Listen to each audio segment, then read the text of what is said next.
Hey, folks, it is November the 6th, and we're going over the next two chapters over 74 and 75, which has to do with the Ottoman Turks. And the terms we have on the board are the Ottomans, the Janissaries, the fall of Constantinople, Mehmet II, and Constantine the 11th. So we're about to begin.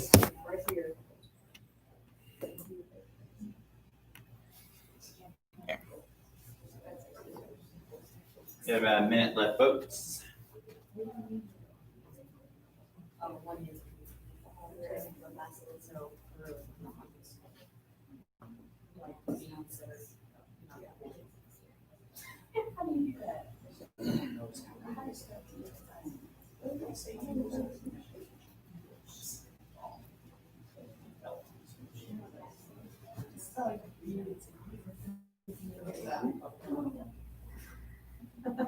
Where'd it go? Yeah. I was wondering when you were gonna see it.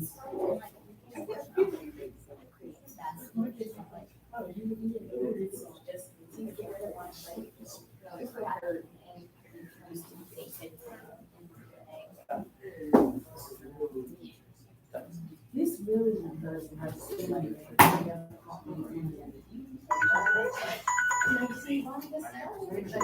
All right, folks. Let's go up again. So, first, go over a little bit about the Turks. So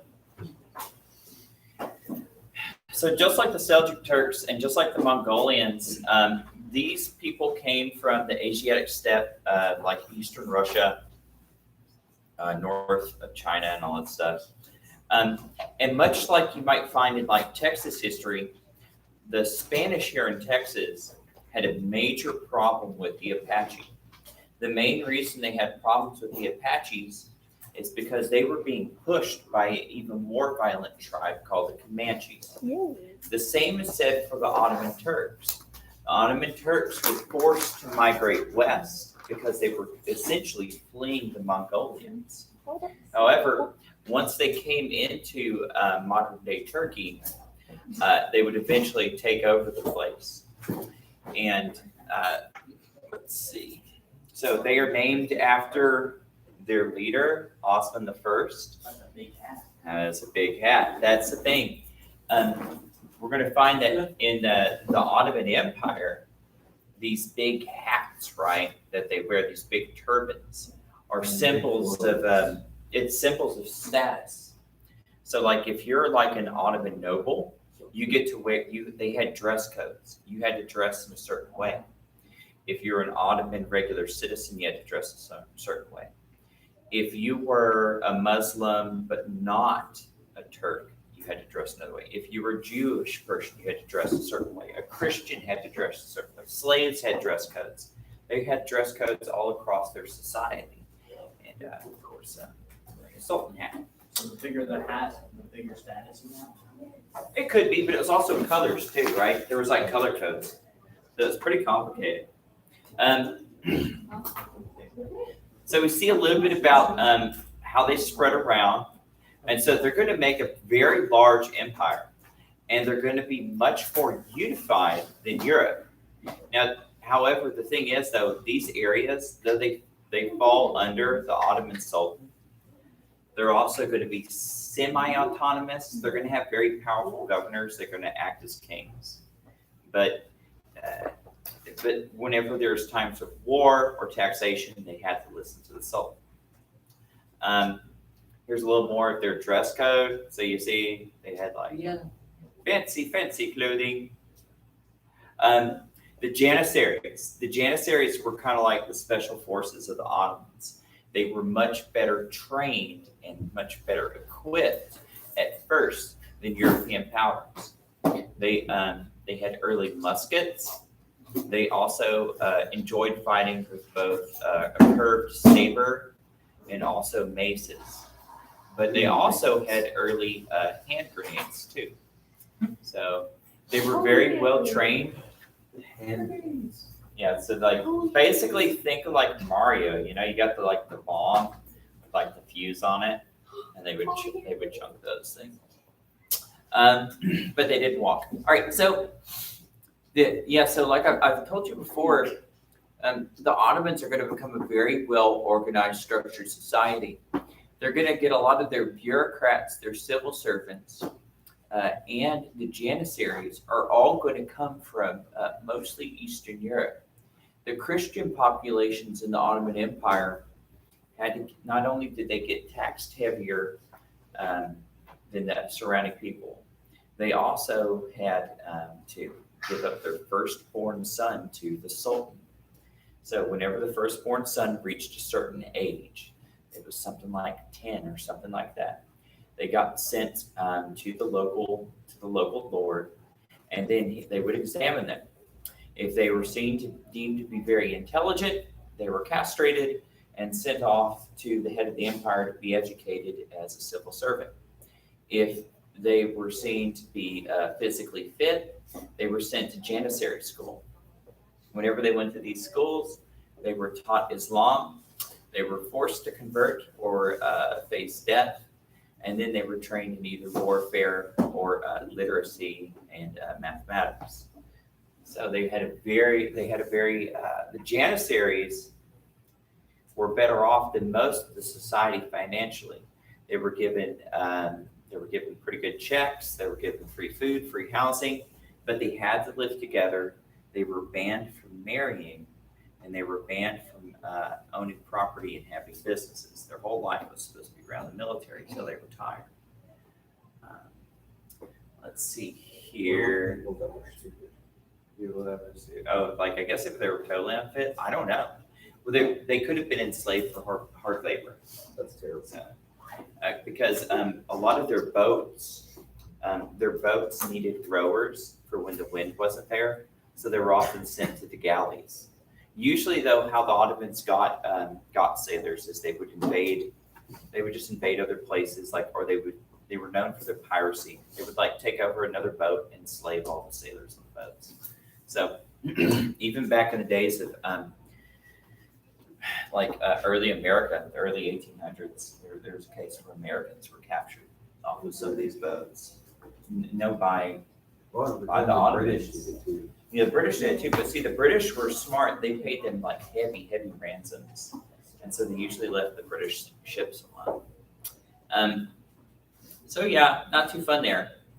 As your book points out, the Black Death is going to totally, really hurt Constantinople, as did the Fourth Crusade when those pesky pirate crusaders managed to take over it and make the little pirate kingdoms before the Byzantine emperor came back and took his home back. But they're never going to quite have the defenses, the wealth, the land that they used to have. And so fast forward, you're going to have the Sultan, the Ottoman Sultan, Mehmet II is going to take Constantinople. They're going to hold a very long siege and whittle it down. This is the Emperor Constantine XI. And so you see, the art's not quite what it used to be. So it's not, a lot of their culture is already in decline. When Mehmet takes Constantinople, he's going to have a 3-day siege where, remember, that was standard for the time. You gave your soldiers the time to go through the city, ransack it, and pocket whatever they wanted. First-hand accounts from this were that, from survivors from this, was that the soldiers went around desecrating churches. They did what they wanted to with the women and the children, and they slew almost all the men. It was supposed to be a great time of terror until Mehmet finally called a stop to it and came in and enslaved the people that were there and essentially gave the city to many of his war veterans, and then repopulated it and made it into an Ottoman city, which it was for a long time. Now remember, this city had some of the best defenses in the world. Yeah, it's going to be cannon fire. Here you see the smoke from it. It's going to tear down these walls. That's going to be what's going to end the realistic defenses of Roman or medieval walls, is the cannon. And they're going to make such huge breaches that they won't be able to rebuild them in time. These cannons were huge. They were made in Venice, Italy, by Venetian cannon makers. They were some of the best in the world. And it took teams of oxen to drag these giant things over. And you'd see they just kind of dig a little trench in the earth, lay this giant heavy thing down there, pack it full of gunpowder, and they would put essentially a boulder in it and fire these things right into the walls. So they were crude. That would hurt to get hit by one. Yeah, well, or not, or just, Or or you just be It good. wouldn't hurt. That too. Yeah. If you get gooped, you probably don't feel anything. Oh, that's for later. But yeah, so these things were devastating. They were totally devastating. They were smooth bore, extremely inaccurate. They pretty much just aimed it, and the ball would just go around somewhere in that general direction. That wall was a pretty big target. It was a big target. It was a big target. And if you miss, you just adjust. Just dig around it or prop it up, whatever you got to do to re-aim the thing. So yeah, that's going to be the end of the Byzantine Empire. During the siege, a lot of scholars are going to bring as many books as they can with them, and engineers. Remember, this is where, as far as Christendom went, this is where the brain of so much of what was left of Western culture was, except for, of course, in the Ottoman Empire. And so they're going to flee, especially to Italy, which was more of a financially successful place, but it's also the closest place your boats could get you to. And that's going to be one of the reasons why Italy is going to have the Renaissance start there. There's other reasons too, and we will get to why the Renaissance takes off. There's a myriad of reasons, but one is the fall of Constantinople. It's going to bring so many things that people are going to fall in love with classical learning, classical education, ancient Greeks, ancient Romans all over again. And there we have it. All right, folks. So let's go ahead and let's get our notes for the day, which is today. And first question is, what were the Ottomans, or who were they? Kingdom people. Hey, Kelby, who were the Ottomans? What kind of people were they? They were humans. Human beings, They yes. walked on two legs. Yes, they're bipeds. And fought people. They Five murdered. people. Asian Voided, okay. They murdered. You said what the name But what kind of people? They were Turks. Turks, yeah, so they were related to those other Turks. So, and this is the thing, Turkish people, and this is important because your book's correct to say that though they adopt Islam, racially they're different from the Arabic and Middle Eastern people, the North African people that they find there. They're going to become the rulers. And though many of them learn Arabic, which is kind of a requirement to be a Muslim, not quite, but it kind of is.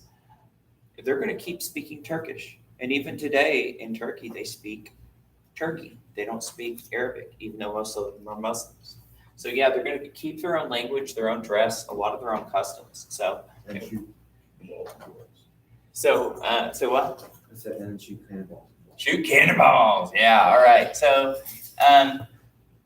control Muslim territory.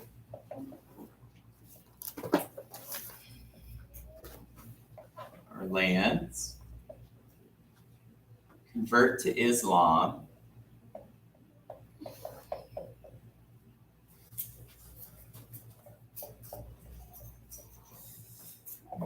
And found a massive empire, or founded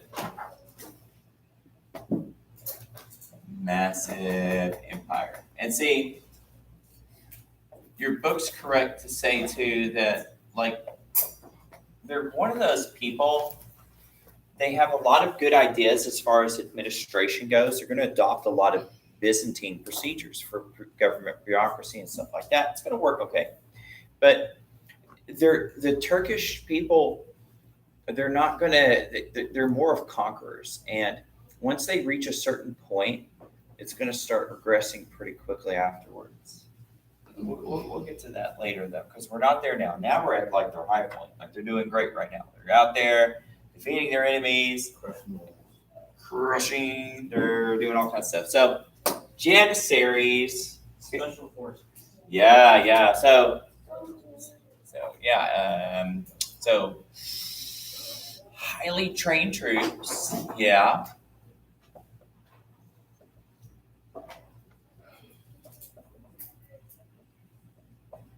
in the Ottoman Empire.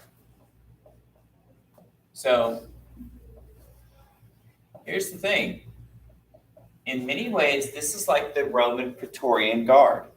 So in Rome, during the empire, they had the Praetorian Guard, which were the defenders of the emperor. They were the best trained soldiers, and they had more authority than other parts of the army.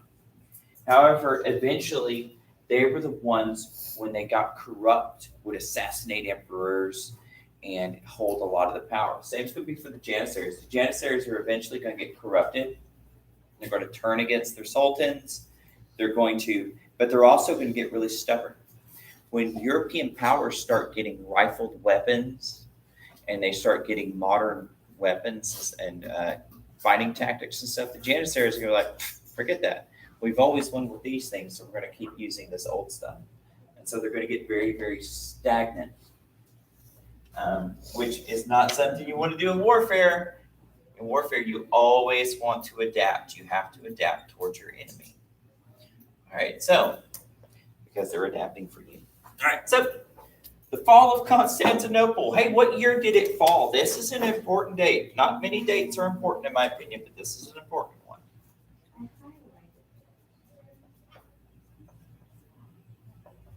1453. 1453, yeah. And the fall of Constantinople is going to help spark some of that desire too for the age of exploration, such as like from Christopher Columbus and stuff like that from your generation later. So this is going to help spark many, many things. So it fell in 1453. It never recovered from the Black Death. Yeah, it was weakened. They didn't have a lot of people there either because of the Black Death. Yeah, it was basically like it was the city and some farms around it. It was like a Greek city-state, like But a the cult. Greek goes, Even like tag teams are. Yeah, they were. They were constantly besieged. Everyone wanted it because it had so much potential. It was a great location. So But they did. what you do is you build in a place that no one wants, and you have to know how to use it, and then you become the great temple. well, that's what Venice did. Venice built in a swamp, right? Like an artificial city, like on top of swamp water. Nobody wanted it, and it worked for them. The plague, the Fourth Crusade. Constantinople was an area for war. And cannons. Oh no. Pesky guns. Came by, knocked down their wall. It's kind of like a tank, it's like a ground tank. Yeah, well, I mean, that's like I was saying, innovation. You don't want to be stagnant in warfare. And so they saw a problem and the Ottomans had a solution. Like in World War I, tanks defeated machine guns. They saw a problem, the machine gun defeated infantry, so tanks came in and defeated the machine guns. It's like, And then rocketmen came and defeated the tanks. well, yeah. World War II, tanks are going to be very scared of infantry because of things like bazookas and stuff like that. Even to this day, if you ask a tank guy, like, what's his biggest fear? It's the infantry guy you can't see holding the little missile. You know what I mean? It's the biggest fear to a tank man was my great uncle. And he was. A rocket man. He sat on the Cool. edge of the field. Standing Nice. there just. As soon as the tanks would come over the crest, he would shoot them straight in the middle of the body. He was Nice. an expert marksman. That's cool. My grandpa shot was it. German. He shot You know what it. I call that? Was it like Korea or something? I Or love Hitler. what? Where? When? He doesn't either. He doesn't remember either. How old is he? Why is it? He's 96. Oh, that's World War II then. Yeah, cool. Well, he's dead now, but he was 96. He's dead now. Really? Yeah, because that's when we had the most American troops against tanks because like the Vietnamese didn't really have too many tanks, and I mean, like they had a couple here and there, but they didn't have that many. All right, so Mehmet II, who was he? The Sultan. Yeah, but the Sultan. Yeah, the Sultan who took Constantinople. That's really what we're gonna say. Who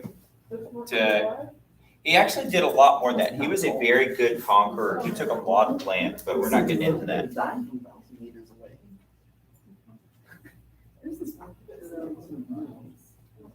Yep. So that's the short of it. All right. Now here's another easy one. Who was Constantine the 11th? A Roman emperor. Byzantine emperor, yeah.